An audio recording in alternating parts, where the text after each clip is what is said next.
আসসালামু আলাইকুম। আজকের এই ভিডিওতে দেখানো হবে কিভাবে আমরা আমাদের ফেসবুক ফলোয়িং লিস্ট হাইড করে রাখবো বা লুকিয়ে রাখবো। তো আমরা যারা চাই আমাদের ফেসবুক ফলোয়িং আমরা যাদেরকে ফলো করছি আমাদের ফ্রেন্ডরা যাতে সেই ফলোয়িংটা দেখতে না পারে যে আমরা কতজনকে ফলো করে রাখছি।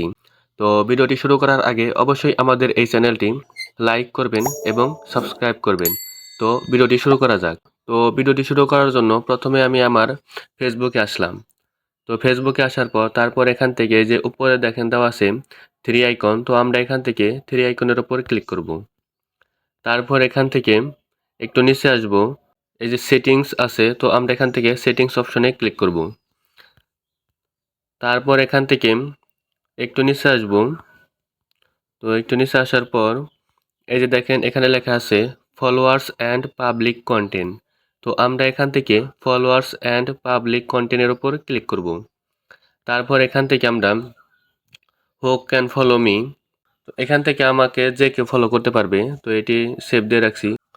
তো তারপর এখান থেকে এই যে দেখেন 3 নম্বরে দেওয়া আছে who can see the people page and list you follow. তো এখান থেকে আমরা এখানে ক্লিক করব। তারপর এখান থেকে এই যে এখানে দিব শুধু অনলি মি, তো এখান থেকে যে অনলি মির ওপর ক্লিক করব। তারপর এখান থেকে সেভ অপশনে ক্লিক করব। তারপর এখান থেকে ব্যাকে চলে যাব।